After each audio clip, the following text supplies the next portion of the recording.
Hello, hello, welcome to Mindset to Results. Our guest today is Shelley Kenow, and we are going to speak about very important topic, which is, I think, not rare case among driven business owners and entrepreneurs. And this is about anxiety. Yes, about anxiety and also how we can deal with stress situations and, of course, with our thoughts and feelings. And Shelley is the expert in special education. She is an author and public speaker. And I'm so happy today, Shelley, to have you as a guest on our podcast. Thank you very much for having me.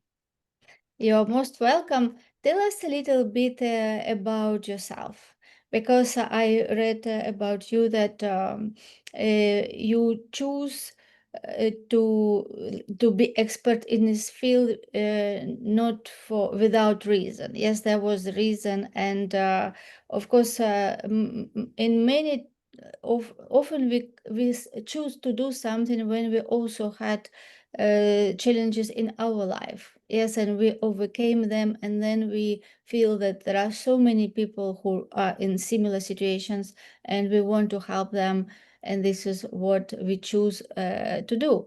And I think that this situation also is for you. So let us know a little bit about you and why you do what you do.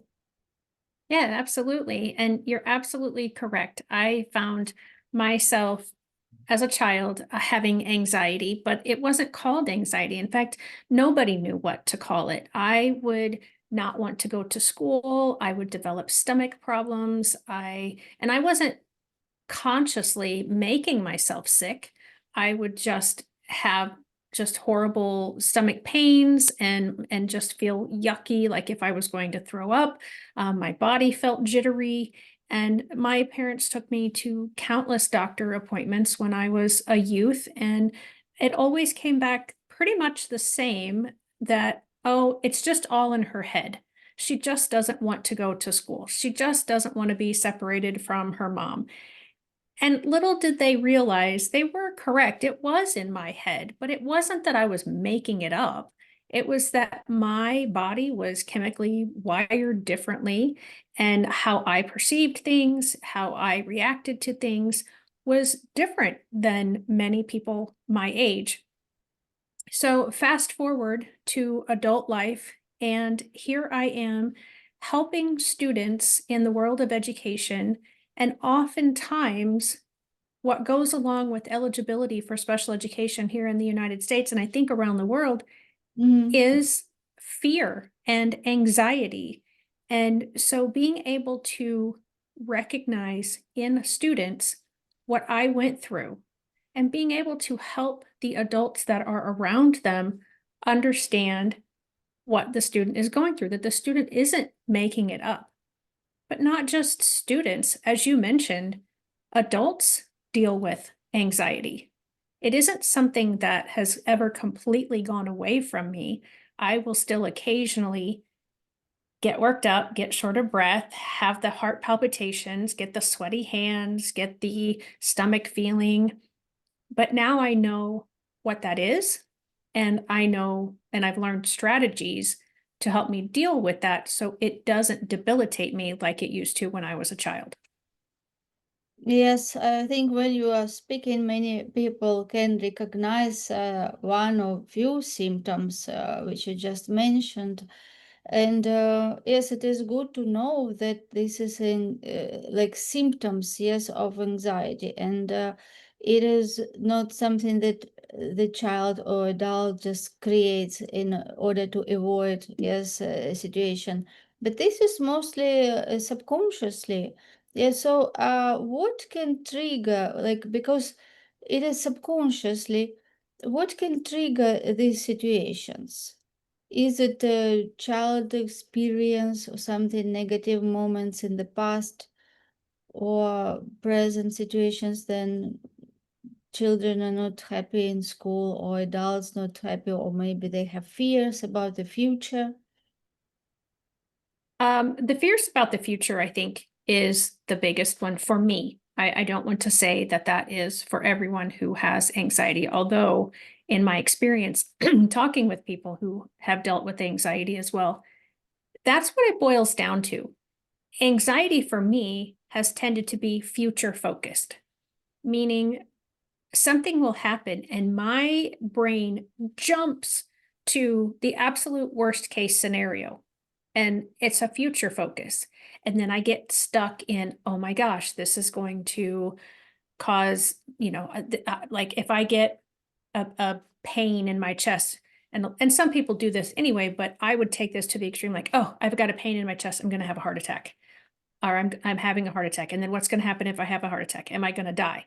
Oh, if I die, then what's going to happen to my family? And it's like this future focused spiraling out of control of my thoughts. And Mhm. so I don't know, like I said, that that is the case for everybody that has and deals with anxiety, but I think for a lot of people, that's what it is.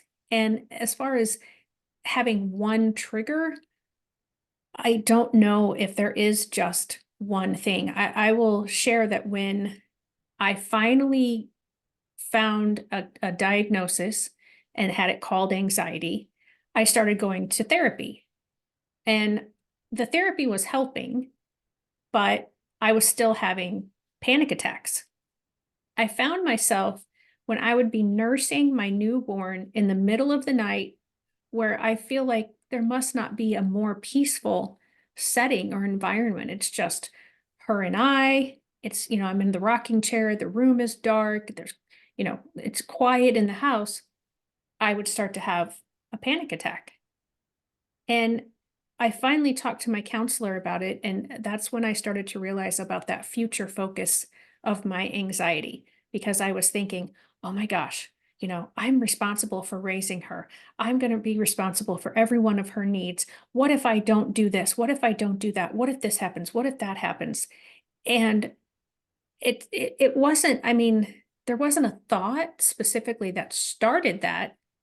It was just my brain kicked in. And when I talked to my therapist, she said a lot of times the things will come out when we're tired, when we're not feeling well, because our sort of like mental defenses are already down a little bit because we're dealing with stress, we're dealing with sickness, we're dealing with not having enough sleep. And so we're not at our full capacity to think clearly and rationally. And anxiety is a ton of irrational thinking. Yes, and most of it happens suddenly. Yes, like something triggers, and then all this like sequence, yes, of all these different thoughts. And when one starts, it like magnet attracts another similar, and then attracts another similar, and it just goes all. And interesting that sometimes people don't even recognize that they are, because it Mhm. is like going on in their subconscious mind without them choosing thoughts consciously. And they can be in this inner dialogue for hours and not even realizing what they are doing. Correct. Yes, and it is not that they want it, but it is like something beyond their will. Mhm. So, Yes, I agree. yes, so how if we have these symptoms, yes, if someone finds these symptoms, so what is the solution? How we can prevent this happening? Maybe before we can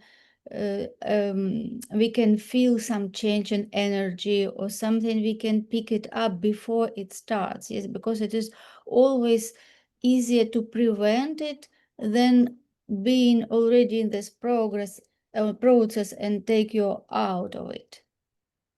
Yeah, that's a great question. And there's a scripture in the Bible that says, take captive your thoughts. And that very much applies when it's someone dealing with anxiety, because if we can stop ourselves from escalating all the way down to that farthest point, or even halfway down that point, and just stop that thought and remind ourselves of where we are.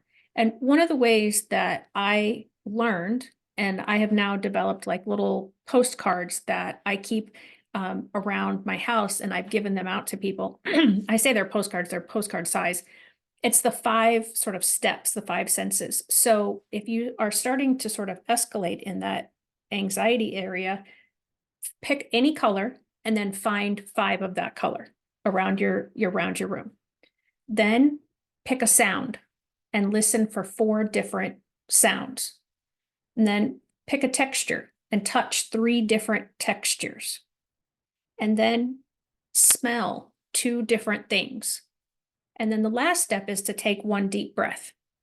Now, these steps 5, 4, 3, and 2, you can switch those around. You could touch 4 textures and smell or touch 5 textures, smell 4 different smells, hear 3 different sounds.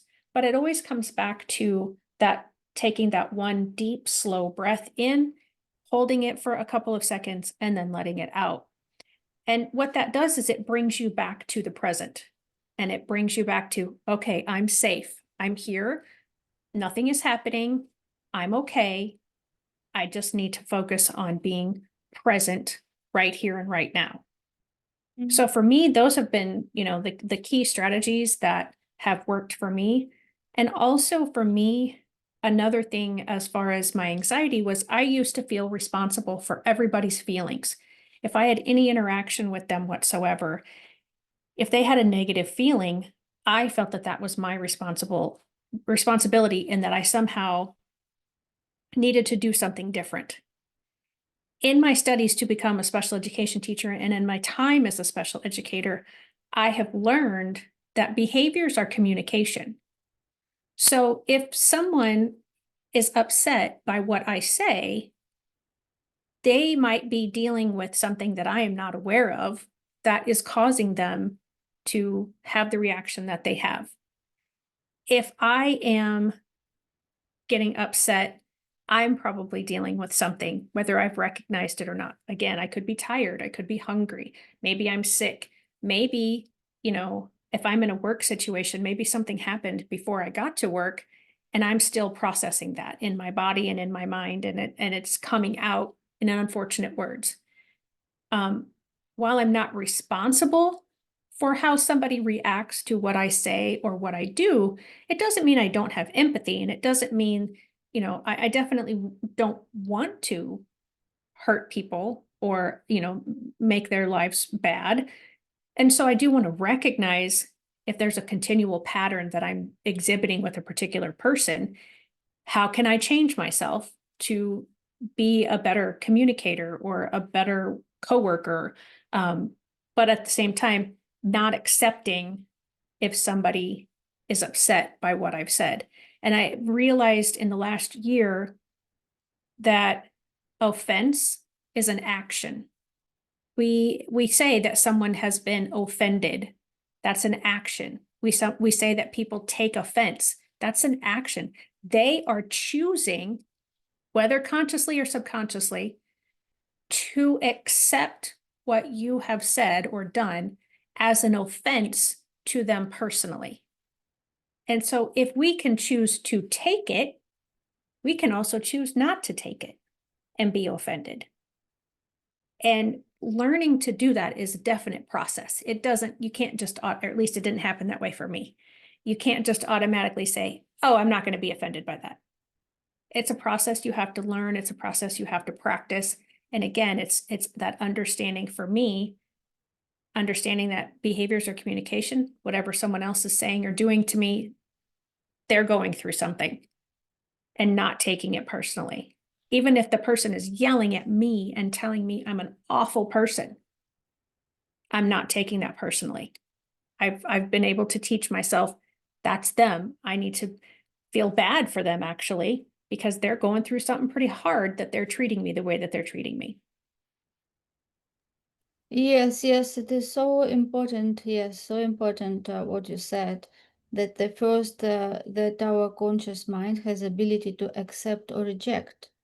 Yeah, so if we don't like something, we can just decide to reject. It means not to accept, because there are so many people. Yes, and people, if you listen many people, they can have totally different opposite views. So Right. when they say something, it is just what is going inside of them. Yeah, because people Hmm. always project the inner world. Yeah, so if they're angry or, as you said, yelling, it is just what is going inside of them, and we can Right. feel empathy towards them. Yes, instead Yes. of accepting, we say, okay, this is situation. We can look at the situation as like we are looking like not inside, yeah, not being in that, and just looking aside. Okay, this is situation.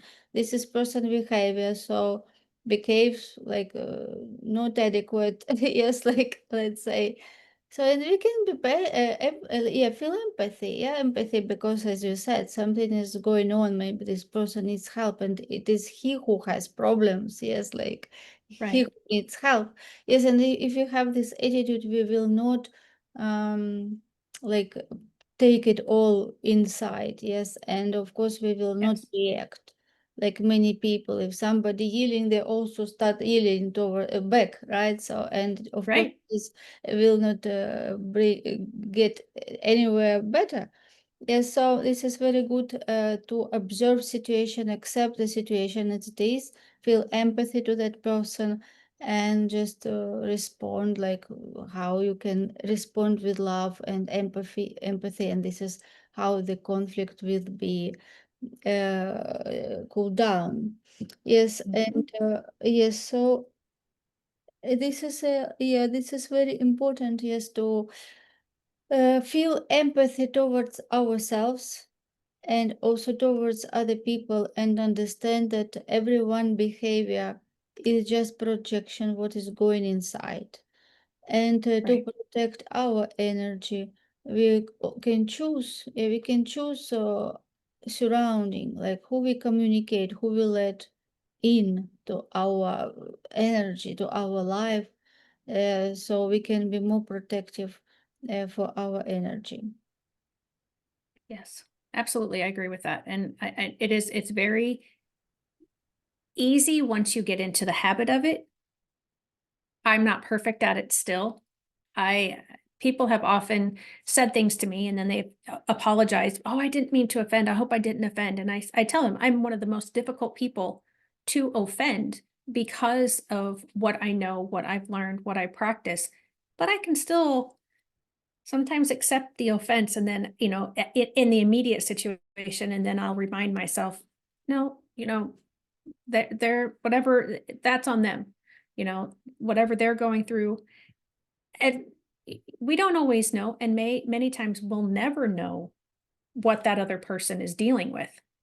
We all have however many years and days of baggage with us up to that moment of that communication with the other person. So none of us knows everything that anybody has been through. And we just, something, a smell. I mean, for some people, there are smells, sounds, textures that are triggers of things that had happened to them. And that does cause anxiety to creep in for some situations. But as far as like to be able to say a specific trigger, like you had asked before, I can't give one because it's different for each person.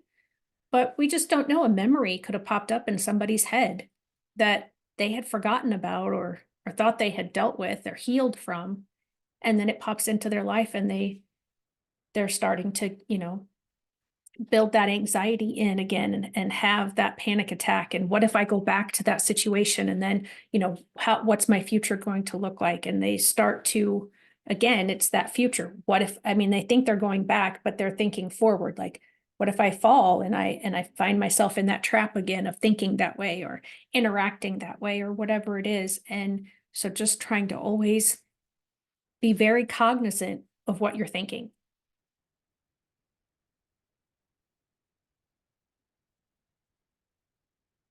You said that you had that future-based anxiety, yes, like future Mhm. anxiety. So what you would suggest people to do if they worry about future? Well, again, I think it's bringing yourself back to the present moment that you're in. I know for me as a business owner, And as a special education teacher and a special education teacher and business owners have a lot of things in common because we have lists and lists of things that never get completely finished. There's always, we get 2 or 3 things finished and then 5 more things get added to the bottom of the list. And so for me, and I think for many people, it's important to say, okay, I can only do as much as I can do, but then I also have to take a break for myself, for my own mental health, for my own physical well being. I have to stop. I cannot work constantly and really feel that I'm giving what I need to be giving in every situation. Sometimes we think we have to, you know, get all these 20 tasks done in 1 hour or one day, but we'll drain ourselves to the point that we're not going to be able to do those things to the level that we would want them to be completed, and therefore then we feel bad which about ourselves, and then that sort of starts the cycle of, oh, I can't get everything done, but I need to get everything done, and well, I'm just going to do it just to have it done, and then you don't live up to your own standard, and then you're back to that, I'm spinning in circles because I want to do good, but I'm not able to do good because I haven't taken care of myself and set my boundaries. And we live in a very fast-paced society now. And so a lot of times that's difficult. We feel like, oh my gosh, if I don't get all of these things done, I'm going to lose a client, or I'm going to, be behind in production, or whatever it is. And usually those things are not the case. If we just stop and focus on, okay, I've got one task, and we write them down. And for some people, it's helpful to check those things off or cross them off. Like, I've got 20 things to do. I'm just going to focus on this one today, and getting that one thing done sometimes just puts our brains into the right place that, oh, now we can do that second thing. But a lot of people with anxiety get overwhelmed when they go, oh, I have 20 tasks to do. And then they can't do any of them because they're almost frozen in a sense. So if you just give yourself the grace to say, I'm going to just focus on 1 and 2 today, likely you will find that you'll get 1 and 2 completed, and you'll still have energy, or you'll still have time in your day. So you'll go on to 3 or 4 or however many you can get to. Yes, so true that it is important to focus on one task at a time. Yes, although you can have a list, but write it in priorities. What is the Mhm. most important to be completed today? And what will be the next? What will be the next? And put things in priority. And once you've done this, focus only on one thing. And of course, your mind will want you to jump to another thing. Yes, and ideas can come, and you would like to implement that ideas. But here is when you have to use your will. Yeah, you have to give yourself command that you are not going to do anything else, but only one task which you choose as priority. And if Mhm. other ideas come, you have the paper and write them down. So Yes. you get this out of your head, because anxiety is caused when you have so many thoughts in your mind, and your mind is just like that jumping monkey. It just jumps from Mhm. one idea, another idea, another idea, another idea. And this is what creates anxiety, that when you have so many ideas and nothing is done. And it is Correct. like one day, another day, week after week, and you know that you have to do and you don't do, but mind is jumping all the time, and it takes energy. Yes, we Mhm. like consume energy not productive way, and this what brings anxiety. So when you say yourself that you better do one task, but you will complete it, then you do another Right. one. Everything what you have in your head, just sit down and write it on the paper. Release that all like motorway in your head with so many cars going in different directions, and this is what takes creates that state. Yes, so when you put it all on the paper, you will release, you will know that you will not forget anything, everything is written, you have control. And then prioritize and give yourself command that you focus only on one, and whatever happens, put your mobile on silence and focus on one. make break, answer your phone and break, or what do you need, and then another one. Yes, there are some good time management techniques when you can create those windows, like you focus 25 minutes, then you do 5 or 10 minutes break, again 25 minutes. So in those 25 minutes, you give yourself commands to focus only one task and you shut off everything else. Don't let yourself be distracted. Yeah, because this will Yes. help you to focus and be calm, and it will save you from anxiety. Yes, absolutely. And that's a great point that, yeah, if we write it down, then our brain thinks that we've completed it. And so it doesn't focus on it as much. And absolutely, that was an excellent tip. And there's science behind that. Also, a lot of times having a timer and telling ourselves, okay, I've got a task that I really don't want to do. And for whatever that reason is, and if I'm just going to start on it and I'm going to work on it for 10 minutes, and you literally set a timer for 10 minutes or whatever time frame you've given yourself, and then you just focus on it, and because then your brain's like, okay, I'm going to get a break from this as soon as this thing beeps or whatever, however it ends, and I know that it ends, then I'm going to get a break. And so that sets your brain. We think our brains control us, but we have a lot of control over our thoughts too. And Mhm. so telling ourselves, I'm going to do this for 10 minutes. Okay. And a lot of times I have had to do this for myself. My desk is normally very messy. And so every once in a while I'll have to clean it. And that's not something that I enjoy. So I will have to set a timer for myself just to start. And once I'm in it and I'm doing the thing, then it's kind of like the creativity kind of is flowing at that point. And I oftentimes don't stop for that break because I've gotten myself going into it. Sometimes I do, and that's okay. Then I come back to it later. Understanding yourself is very important. And as I said, recognizing, thinking about your thinking. Why do I think this way? What makes me think this way? How can I change my thinking to be more positive? And try to adjust. The world is this is we can't live in a chicken little mindset that the world is falling every time an acorn falls out of a tree.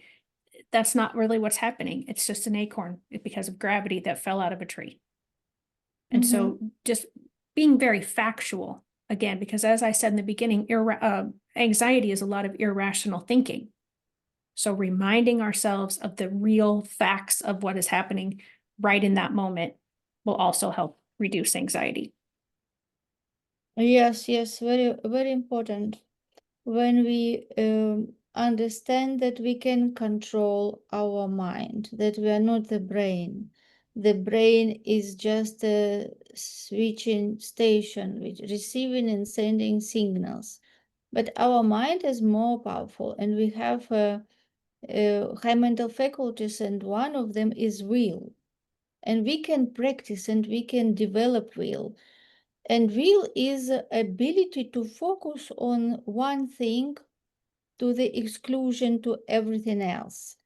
And you can practice this focus on one thing. And this is what is sometimes very difficult because Mhm. we used to jump from one task on another task. And when we say ourselves that I am going to focus on one thing, it is not easy because our brain Right. already programmed the different way and it will like to jump. So when we sit and say that I am focused on one thing, our brain will make us again jump. Yes, and here is when the will comes. So it is very good technique when we look at the candle, or we can put the dot on the opposite wall where we sit and focus 5 minutes on the dot. 5 minutes Mhm. only thinking about the dot or about the flame if you're watching candle, and not allowing any other thought. And of course, you will notice that in 1, 2 seconds, you will start thinking something else, and that is normal. So, what you do, you just get your attention back to the dot or to the candle and practice like this. Of course, it will be initially, you can start with 1 minute, 2 minutes, and then make it till 5 minutes. So, when you learn how to focus on one thing in this exercise, this will help you a lot to focus on one activity when you start your day. Yeah, and give yourself the grace to develop up to those 5 minutes. Like you said, if that's your goal, then absolutely. Okay, I focused for 20 seconds that time before I started wandering off. Great. Okay, kudos to me. That's 5 seconds more than I did the first time I tried this. And because if we're doubting ourselves, if we're down on ourselves and go, oh, you only did that for 20 seconds, it's going to be that much harder for our brain to want to try it again. So if we can say to ourselves, hey, all right, that's even 1 second longer than the time before, that's progress. We have to get also into that mindset of progress over perfection. We're not going to be perfect. Even the best, whatever, the best athlete, the best actor, actress, the best politician, the best leaders, they still have to practice their skills, or they quickly drop from being the best at whatever it is. And we have to do that too. We have to give ourselves grace, and we have to keep practicing and reminding ourselves, all right, I'm human. I am going to make mistakes, and that is okay. And being able to accept that. I think that also goes a lot with anxiety and perfectionism. Those two things are pretty closely related. And so allowing ourselves to be human and accepting that we truly are human and we're going to make mistakes. We're going to let people down, not because we want to, but because we're not perfect. We're not robots. We cannot do everything the exact same way every single time. And having that acceptance for me was tremendous in helping with my anxiety and understanding, like, oh, right, everybody falters. And if anybody else around me would ever falter, I was like, it's okay, don't worry about it. Everybody makes a mistake. But I was way harder on myself and wouldn't allow myself the same grace that I applied to other people. So I think that's key too, is understanding we're human. We're going to make a mistake every once in a while. Yes, yes, and celebrating even small wins. Yes, as you said, 20 seconds, it is good. 20 seconds. Yes, so Mhm. celebrate it that you could do it. Because sometimes we have that hyperachiever in our mind, yeah, that so-called saboteurs who always tell us it is not enough, you can do more, you can be better, you didn't do that, why you didn't do that, right? It's like all these saboteurs, they all abusing our strength. Yes, they overuse our strength, what we have. So Mhm. and it is negative energy, so we can catch it and tell it is not me speaking, it is saboteur, for example, judge or hyperachiever speaking in me. And if we can identify that, it's like separate ourselves and those voices, it also will help. And of course, don't ask so much from yourself. Yes, as you said, remember that you are human. Allow yourself just to breathe and do things in the way how you do. Accept whatever is. Just accept this is situation and do Yeah. what you can do in this situation. Don't ask yourself more than you can, because otherwise this is how so many entrepreneur business owners find themselves with insomnia or depression or burnout, Mhm. because they just don't allow themselves to be themselves. They look other Right. people, oh, that achieved that, that achieved that, why I'm not like them, what is wrong with me? Yes, and they start putting themselves in so much and not letting themselves be themselves. Yes, because everyone is unique and everyone has to do things in his way and in the space that it will be all balanced, like rest and mental rest. Yes, like we all need spend some good time where we can just relax, enjoy, spend time with job when we do tasks, we spend time with family. And this is why all this important in our life. Sport, yes, that when we do sport, physical activities, we also release that mental stress. So Mhm. yeah, when we have that balance or harmony in different areas, it also helps to prevent anxiety. Yeah, and I really appreciated what you said about, we say, oh, this person's doing this and this person's doing this. And I absolutely did that. I would look and say, oh, this person is best at this, and then person two is best at this, but I have to be best at both of those things, Mm. which would increase my anxiety because of course I can't be best at every single thing in the world. But when we try to do that comparison, then that's exactly what we're doing is we're saying, oh, well, this person's above me in this, so I have to get there. Oh, and now somebody else is above me, so I have to get there. And we need to accept we're not all able, nor should we try. We need to be the best us we can be, the best version of ourselves. And if that, we're all going to be at different levels with that, and that's okay. Our best is not the best in the world, but that's why there are 8 billion people on the planet, because each of us can support each other and bring all of our bests together and make something incredible. But if one person has it all, well, first of all, it's not possible. But if one person has it all, that nobody would ever want to be around that person. Could you imagine? They would just be so egotistical and arrogant. You wouldn't be able to probably stand in the same room with them. Yeah, so decide what is your path, decide what is your goal, and what is the way for you is the best way. Yes, that don't think that other people did this that way and you should do exactly like that, because that was Mhm. good for them, but for you, you create your own way, create something that Right. didn't exist yet. Yeah, because everyone is creative and nobody knows better than you what is good for you and where you want to be, and just be passionate about what you do, feel empathy to yourself, to other people, and put yourself first, put your mental state, like mental health, physical health, emotional health first. When you feel good, when you um, spend some time even sitting in silence, when you just think about nothing and just empty that your mind, just to release all those thoughts, you will find that you will be more productive and effective, because when you release all those chaotic thoughts, you will start getting ideas which will help you to create something unique, and that will help you to be different from others. Yes, absolutely. And another thing for me that has been helpful in trying to figure out my path is prayer and Mm. and asking for that divine guidance from God of what the path that he wants me to take is. And that has helped me tremendously as well. And I know that's not going to work for everybody because everybody doesn't have the same belief that I have, but find that thing that works for you, whether that's, like you just kind of mentioned, just sitting quietly in a room or going for a bike ride or taking a walk or having some other sort of physical exercise or listening to music. But yeah, bringing yourself back to the present moment and what you're doing in that moment.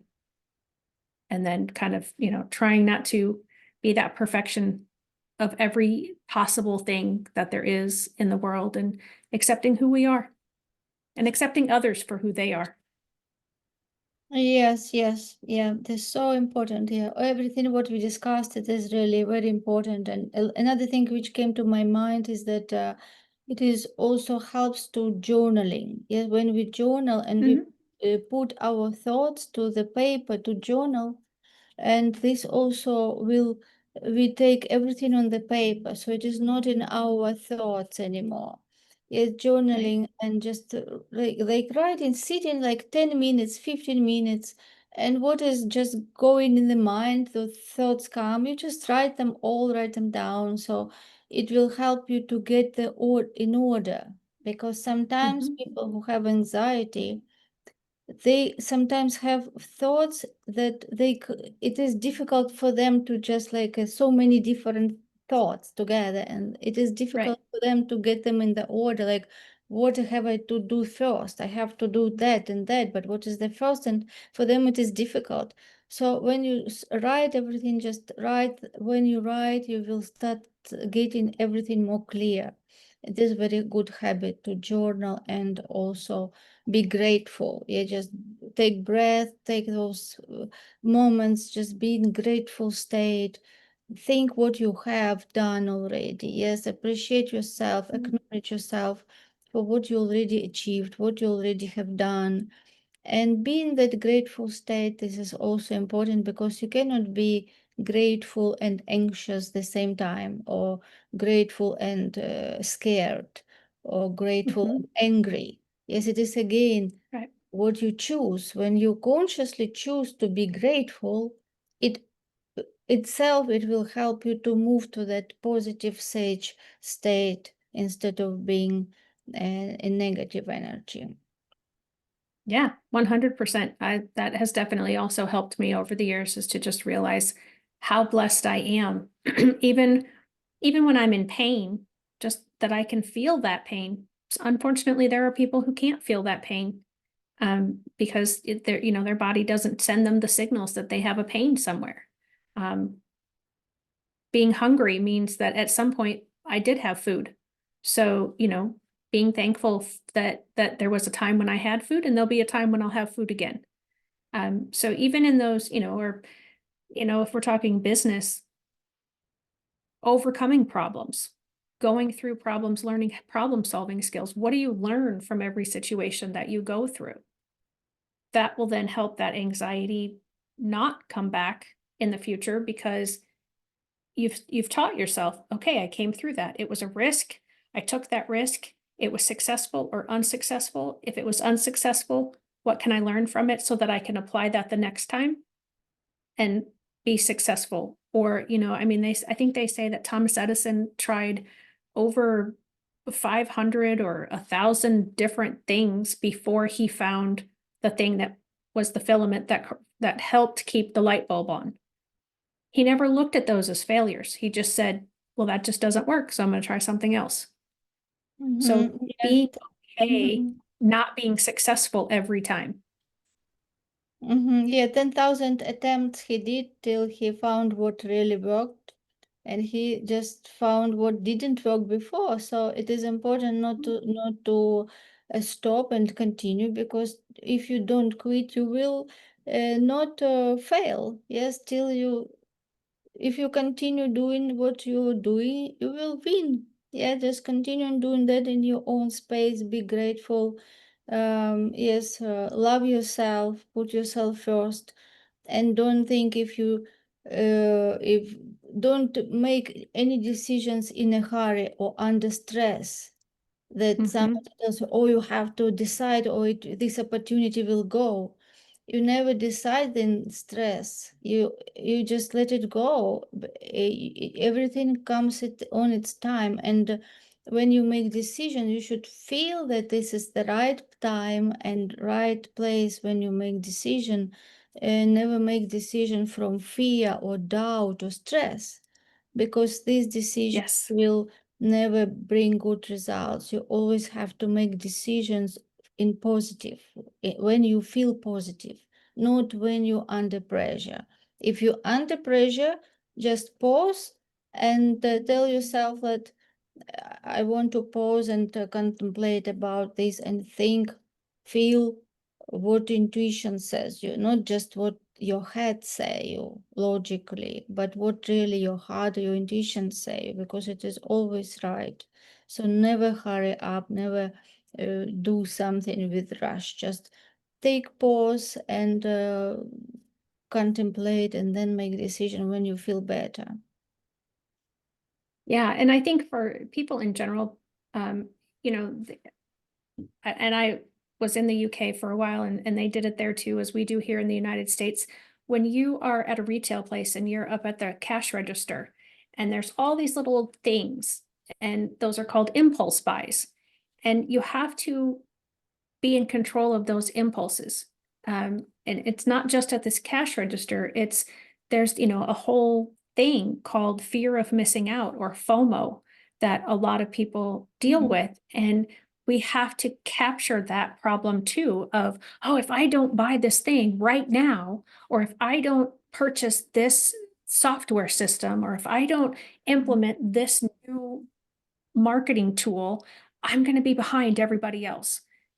And we have to step back from that. And it's difficult because we get swept up in the emotions of things. I just attended a webinar this week, actually, where all the way through it, they were saying, oh, this is this value and this value and this value and this value and this value. And you're going to get all of that stuff. And it was like a $20,000 value. And they're like, you only have to pay $2,497 if you purchase it right now.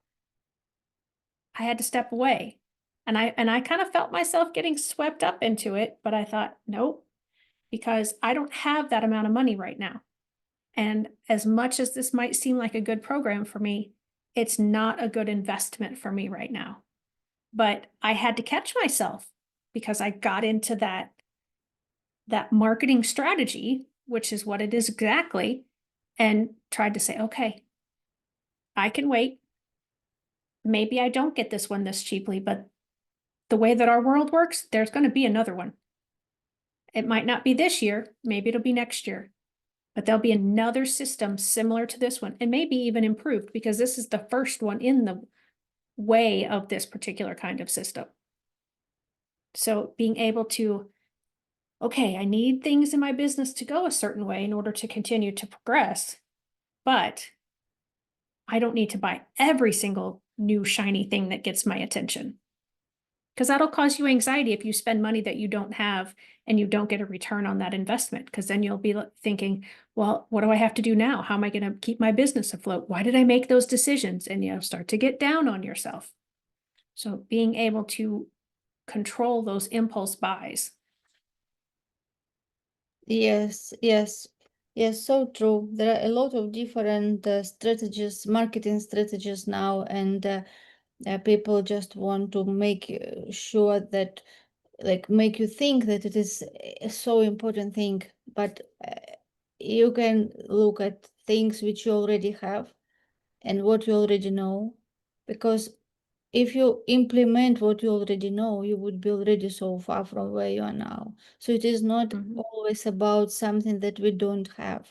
It is in many cases the gap between what we know and what we do. We already have so many things and know so much, but we don't, it doesn't mean that we implement them. Yes, it Right. doesn't mean that we do what we already know. So just maybe focus on what you can start implementing from what you already have.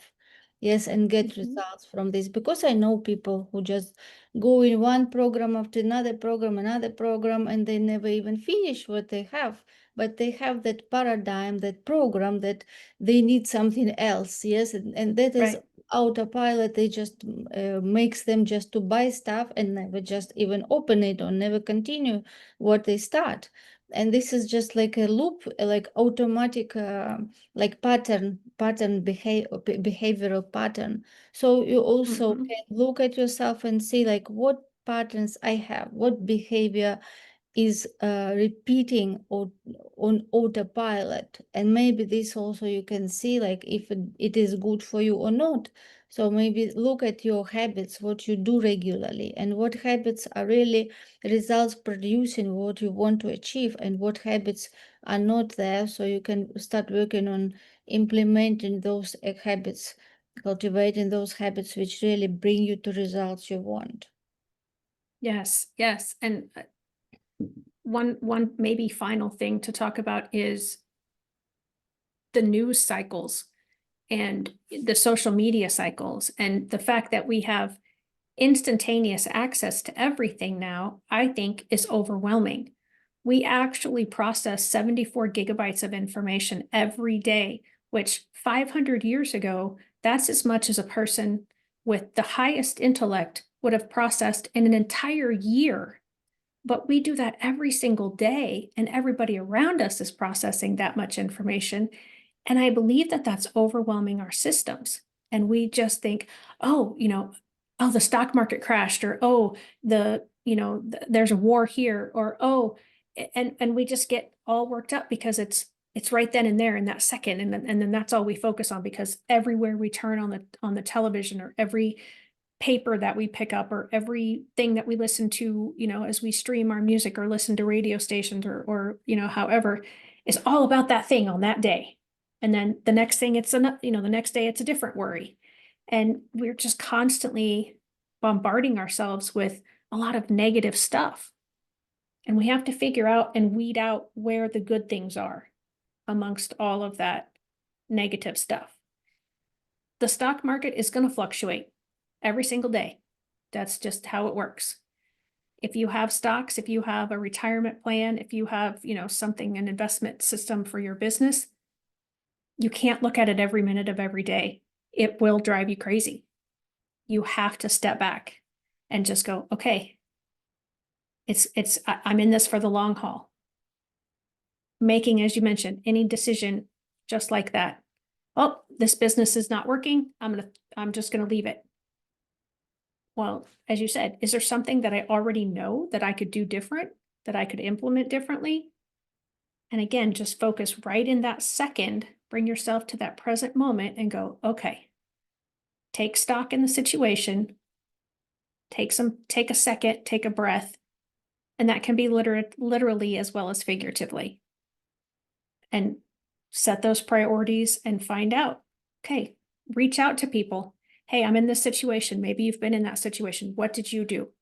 Get that support because you might have hit your best at that moment, but someone else's best is going to be able to help you go above and beyond where you are and thought you could only go. Yes, yes. So you always know what is the best when you listen your intuition and when you take time to think and not just react, but really respond to everything and be wise. Yes, be wise and use your, as I said, reasoning factor, will to focus and intuition. Yes. Yes. Thank you so much, Shelley. Is there anything else, if there would be one advice that you could tell our audience before we wrap up this episode, what would that be? We know who we are, but not who we will be. And I knew who I was in those moments of anxiety when I was a kid. I had no idea of who I would be today in 2025. And that happens for everybody. Mhm. Yes. So be who you are, know who you are, study yourself, and trust yourself. Yes, and find your own way.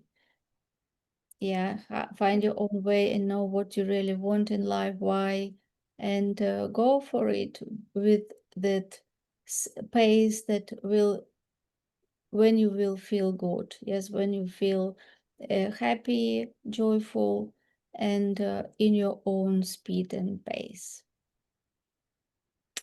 Yeah. Yes, thank you so much, Shelley. It was great to discuss this, and I'm sure those people who listening to this episode will find so much valuable insights and implementing in their life.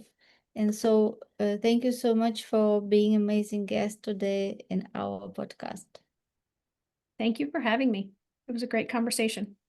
Yeah, I really enjoyed. So, see you again in future episodes. Okay. Bye-bye.